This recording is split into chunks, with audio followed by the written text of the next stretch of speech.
My mother was wearing my grandmother's pearl earrings when she opened my front door and told me I couldn't come in. Not her own pearls. Mine. The ones Grandma Eleanor left specifically to me in her will. The ones I kept in a velvet box on my dresser. The ones I'd worn exactly twice in my life because they felt too sacred for every day. And there she was. My own mother, standing in the foyer of my Upper East Side apartment in those earrings, blocking the door like a bouncer at a club I no longer belonged to. "Sweetheart," she said, in that voice she used when she wanted something. "Now's not a good time. Margaret needs the space right now." I'd been gone for 9 days, a medical conference in Zurich. I came home dragging a suitcase, jet-lagged, hungry, looking forward to my own bed, and a glass of the Sancerre I'd been saving. Instead, I got my mother in my doorway, wearing my dead grandmother's earrings, telling me my own home wasn't a good time. I'm 33 years old. I'm a partner at a healthcare litigation firm in Midtown. I bought my apartment 4 years ago with money I earned billing 80-hour weeks for a decade, and I bought it cash because I never wanted anyone to be able to take it from me. $2.4 million. 3 bedrooms, a corner unit, a view of the reservoir that made me cry the first time I saw it from inside what would become my own living room. I bought it the year Grandma Eleanor died because she told me right before the end that a woman who owned her own walls owned her own life. And my mother was standing inside those walls telling me to leave. "Mom, move. I want to come in." Margaret is sleeping. She had a hard week with the divorce papers. "You can stay at a hotel, can't you? You make plenty of money. Get one of those nice ones near the park." The hallway smelled like my apartment, like my candles, like my laundry detergent. Inside, I could hear voices, a child laughing, a television, my sister Margaret's voice, complaining about something, with that nasal whine she's had since we were kids. I didn't yell. I want to be clear about that. I didn't scream. I didn't push past her. I stood in the hallway in my travel clothes, and I felt something inside me go very, very still. The kind of still you only get when something is about to break, and you're trying to decide whether to let it. "How did you get in?" I said. "Your father has a key. Don't be dramatic. Margaret needed somewhere to go." He didn't have a key. I had never given anyone a key. "Mom, I'm going to ask you one time. How did you get in?" She tossed her hair, the same gesture I'd been watching my whole life, the one that meant we're done discussing this. Margaret's lawyer worked it out with the building. She has every right to be here. Now please go. The baby is napping. The baby. My niece, 3 years old, whose mother had moved out of her marital home 3 weeks ago, apparently, and apparently into mine. I went downstairs. I want to tell you I went straight to the police. I didn't. I'd love to be the kind of person who at 33 can stand in front of her own front door at 11 p.m. on a Wednesday and call 911 and have everything sorted by midnight. But I'm a lawyer. I do this for a living. And the second my mother said Margaret's lawyer worked it out with the building, I knew exactly what kind of mess I was standing in. If they had paperwork, even bad, fake, fraudulent paperwork, and I forced my way in, they could file a restraining order on me by morning and I'd be a partner at a Manhattan law firm with an arrest record and a tabloid story. If I called the cops and the cops looked at the deed and the cops looked at whatever Margaret was holding and there was any ambiguity at all, this becomes a civil matter.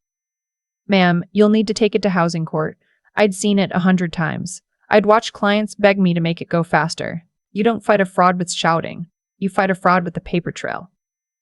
I checked into the Carlyle. I want to be honest about that part too. I went to the Carlyle, I ordered a club sandwich and a glass of wine from room service, and I sat on the edge of the bed in a hotel 2 blocks from the apartment I owned outright, and I cried until my contacts blurred. Then I washed my face and I opened my laptop. The first thing I did was email my managing partner.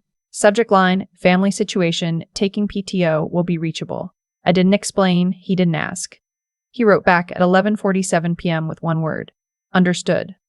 The second thing I did was call my friend Priya. Priya runs a boutique real estate firm and she'd handled my closing 4 years ago. I needed to know who'd been buzzed up. I needed the building's logs. I needed, more than anything, to know exactly what story had been told to my doorman and exactly what document, if any, had changed hands. She picked up on the second ring even though it was almost midnight. I told her in the flattest voice I've ever used what had just happened. She was quiet for a long time. Then she said, "Honey, whatever you do tomorrow, don't go back. Don't yell. Don't post anything. Don't call your mother. They want you frantic. Be the calmest person they've ever seen. I slept maybe 2 hours. I woke up at 5 a.m. with my heart pounding, and I made a list. Get the deed. Get the closing documents. Get the building's bylaws. Get the doorman's log. Find out who let them in. Find a lawyer who isn't me. Because I am the worst possible lawyer for my own case. Get a forensic document examiner on standby. Find out whether my sister has actually filed anything in court or whether this is pure theater. By 8 a.m., I was in a coffee shop on 76th with my laptop open and my apartment's closing binder pulled up in cloud storage. Deed and my name only, recorded with the city, free and clear. No cosigners. No mortgage. No liens. The HOA had me listed as the sole shareholder and resident. By 9:30, I'd retained an attorney. Her name was Diane Brennan, and she'd come recommended by a partner at my firm who specialized in family disputes. She was 60 years old, silver-haired, and the first thing she said to me on the phone was, "I want you to do me a favor. Don't go to that building. Don't call your family. Don't even drive past. Can you do that?" "Yes." "Good. Tell me everything from the beginning. Don't leave anything out, especially the parts that make you look bad." So I told her. I told her about Margaret, 2 years younger than me, the family golden child, the daughter who could do no wrong because she'd been a sickly toddler. And my mother had decided early on Margaret needed protecting from the world, while I needed toughening up against it. I told her about how Margaret had married a hedge fund guy named Tripp at 26, how my parents had spent $40,000 they didn't have on the wedding, how I'd quietly written a check for the rest because I couldn't watch them refinance the house in Connecticut.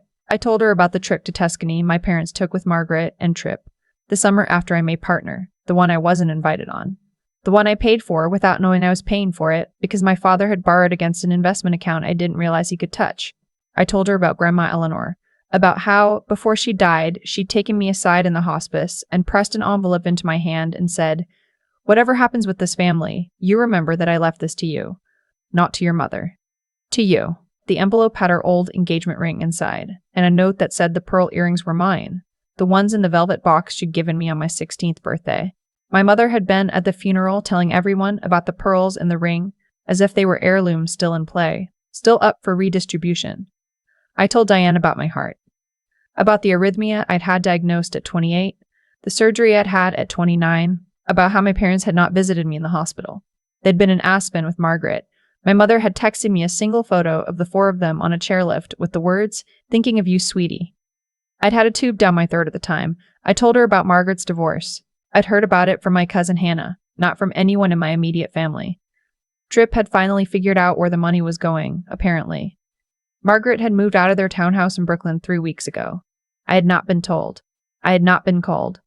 I had been in Zurich, presenting on payer liability, when my entire family had executed a coordinated takeover of my home. Diane listened to all of it. She didn't interrupt once. When I finished, she said, "Okay, here's what we're going to do." What we did over the next 6 days was build a wall. She filed an emergency motion to establish my exclusive ownership and right of possession, served via courier to both my parents and Margaret at my own address, which made me laugh until I cried, because the absurdity of paying to legally serve my own mother in my own apartment was the kind of thing you couldn't make up. She subpoenaed the building's logs. She had me write out, in numbered chronological order, every financial transaction between me and any member of my immediate family for the past 10 years, with documentation. Every check, every wire, every credit card I'd been added to and quietly removed from. The number, when we totaled it, was $142,000. That's what I had given my parents and my sister between the ages of 23 and 33. Some of it loans, all of it unrepaid. Some of it gifts they'd asked for tearfully. A lot of it just bills that showed up at my apartment because my parents had used my name on accounts I didn't know existed. $142,000. The amount I'd spent buying my parents a quiet life. And here they were, taking the rest of my life too. While Diane worked on the legal side, I worked on the building. Priya called the management company on my behalf, posing as my real estate counsel, which, technically, she was. She got the visitor log. She got the statement from the night doorman, a guy named Eduardo, who'd been on shift the night my family moved in. And what we found out made my hands shake. My mother had shown up around 6 in the evening with a notarized letter. The letter had my signature on it. The letter said that my sister Margaret had my permission to occupy the unit during my absence, due to a family emergency, and that the building was authorized to provide her with a key. The letter was dated 3 days before I'd left for Zurich. The notary stamp was from a strip mall in New Jersey. The signature was a near-perfect copy of mine, traced, almost certainly, from a Christmas card I'd sent my parents 2 years ago. Eduardo had called the building manager. The building manager, a man named Frank, who'd been at his job for 11 years and who I'd tipped $200 every Christmas, had reviewed the letter and waved them through. Frank was going to lose his job. I knew that the moment Pryor read me the email chain, but that came later. Diane filed a forgery complaint with the Manhattan DA's office on day 5. Not a civil complaint, a criminal one. Because the moment my mother had walked into a notary in Hackensack with a forged document bearing her own daughter's signature, she had committed a felony in the state of New York, and so had whoever notarized it. That's when I started to understand what kind of trouble my family was actually in. You can be a bad mother. You can favor one daughter over another. You can drain your high-earning child's bank account for a decade. None of that is illegal. Cruel, sure. Worth 1,000 therapy bills. But not illegal. Forging a federal document to take possession of a $2.4 million piece of real estate, that's a different conversation entirely. That's the kind of conversation that ends in handcuffs. I didn't tell my family any of this. I let them sit in my apartment for 9 more days, during which Diane and I assembled what she called the package.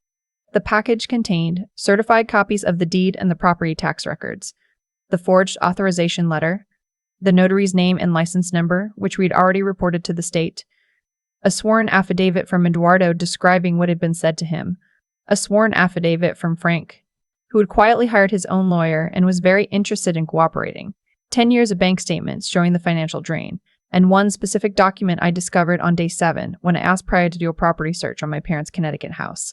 The Connecticut house, the one I'd helped them keep through 3 separate refinancings, was scheduled for auction in 11 days. They were in foreclosure. They had been in foreclosure for 4 months. They had not told me, and the timing of Margaret moving into my apartment, 2 weeks after Tripp had filed for divorce and frozen her access to their joint accounts, suddenly made a lot more sense. They weren't trying to humiliate me. They were trying to live somewhere. They were going to lose their house, and Margaret was going to lose hers. And they had decided, the 4 of them, that mine would do. On the morning of day 10, Diane called me at the Carlisle. "We're filing today," she said. "Eviction, recovery of premises, and we're hand-delivering the criminal referral to the DA. Do you want to be there when she's served?" Yes. I sat in a Blacktown car on 79th Street with Diane and a process server and watched my mother come down to the lobby in my robe, the silk one I'd bought myself in Paris when I made partner, to pick up what she thought was a delivery from Zabar's. The process server handed her the envelope. She opened it on the sidewalk. I watched her face from the car. She read 3 lines, and her mouth opened, and her hand went to her throat, and she looked up and around and didn't see me, and then she ran back inside. By that evening, all 4 of them were out. They had to be. Diane had gotten an emergency order. The locks were changed by 9 p.m. I slept in my own bed that night, in sheets that had been slept in by my niece for 2.5 weeks, and I didn't care, because I was home. The hearing was 3 weeks later. I want to tell you about the hearing because the hearing is the only part of this story I think about with any pleasure. I am not proud of that, but I am 33 years old, and I sat in a wood-paneled courtroom on Center Street, and I watched my mother and my father and my sister sit at a table on the other side of the aisle, and I felt nothing for them except a clean and clinical curiosity about what would happen next. They had gotten themselves a lawyer. He was bad. He was the kind of lawyer you get when you're broke and panicking, a guy in a slightly shiny suit who kept calling the judge "Your Honor, ma'am." Their argument, as he laid it out, was that I had verbally consented to my sister staying in my apartment during her time of crisis, that the letter was a good faith summary of an agreement we'd reached over the phone, and that the dispute was a family misunderstanding that should be resolved privately. Diane stood up. Diane is 60 years old and 5'3" and walks with a cane because of an old skiing injury. She is also the most terrifying person I've ever seen in a room. "Your Honor," she said, "I'd like to enter a series of exhibits." She put up the deed.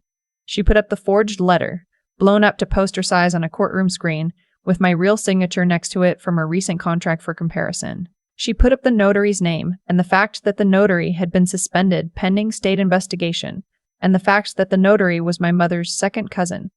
She put up the building's logs. She put up Eduardo's affidavit and Frank's affidavit.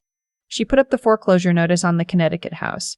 She put up the bank statements showing $142,000 in transfers from me to them over a decade. She put up the medical records for my heart surgery alongside the credit card statements, showing my parents had been in Aspen on my mother's account, which I had paid off the following month without realizing what I was paying for. She put up Margaret's joint bank account with Tripp, which had shown a withdrawal of $48,000 2 days before Tripp filed for divorce, a withdrawal that, Diane noted, was currently being investigated by Tripp's attorneys for marital fraud. She put up the Christmas card, the one with my signature on it, the one my mother had taken to the notary in Hackensack. The judge, an older woman named Honorable Patricia Nguyen, stopped her halfway through. Counselor, is your client seeking criminal referral as well as civil relief? That referral has already been made, Your Honor. The DA's office has confirmed an active investigation. The judge looked at my parents.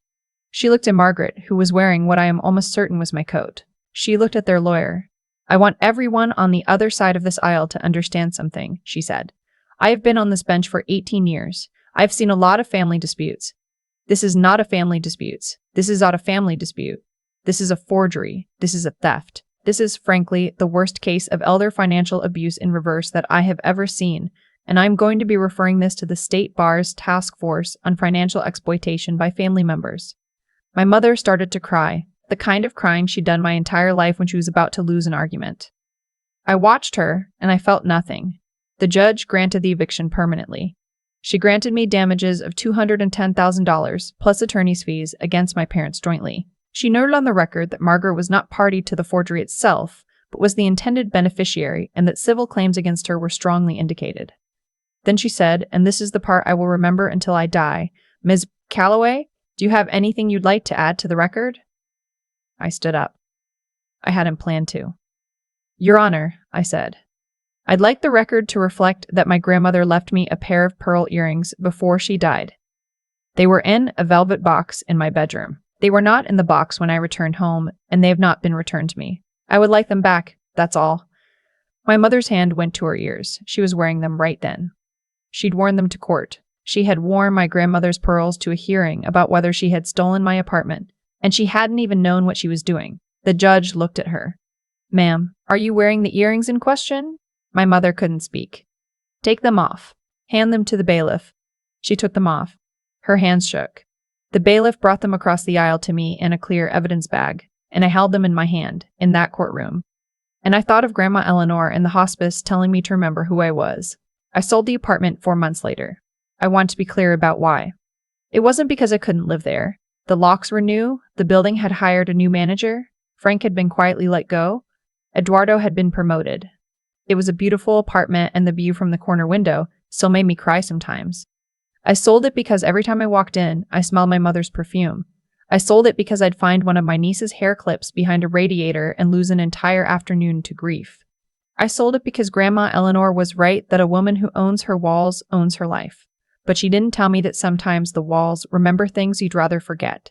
I sold it for $2.6 million. I bought a smaller place downtown, a 1-bedroom in Tribeca, with brick walls and a fireplace, and absolutely no memories.